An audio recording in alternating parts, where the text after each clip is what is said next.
a Dan nám zahraje na tamburínu. Romčo, ale zaspíš uši, prosím. A je to písnička složena speciálně pro vás. Tak já doufám, že se vám bude líbit. Já doufám, že se vám bude fakt líbit. A uvidíme.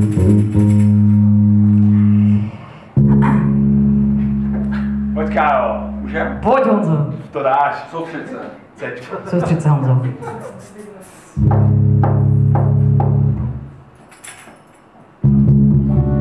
Roman stojí u oltáře, nalitej jak trám.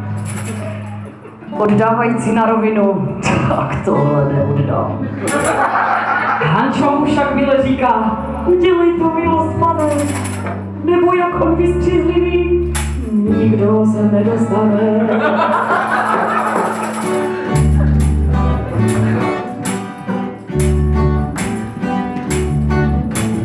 Ať ti stojí dnes, ať ti stojí za týden, ať ti stojí po roku, tvoje Hanča po boku. Pověz mi však, Haničko, proč se vlastně vdáváš? Proč se svojí svobody takhle lehce vzdáváš? Dnes již všichni vědí, že se Romča žení, žádnej stud a jdou trenky, a do rukaví si plenky.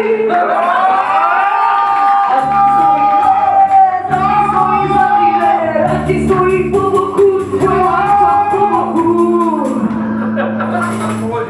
Celá kapela už se toho leká, co na tebe Romče čeká.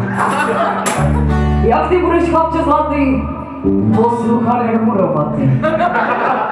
Kde pak jezdit na zábavy, to si pěkně vypust z hlavy. Svobody tvé zhasl plamen, může s tebou Romčo lamen. Ať ti stojí dnes, ať ti stojí za týden, ať ti stojí po roku, tvoje Hanča po boku.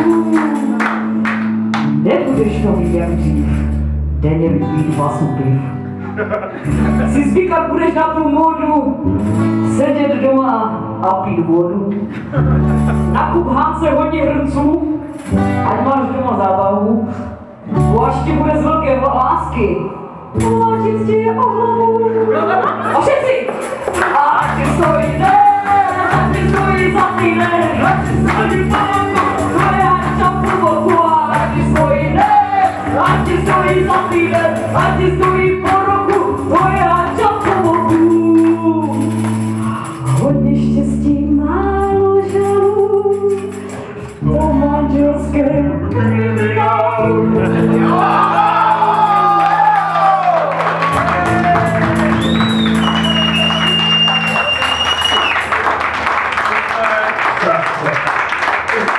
Gratulujeme k vaší svatbě. Pro nový konstovač lidi dneska udělají úplně všechno. Děkuji!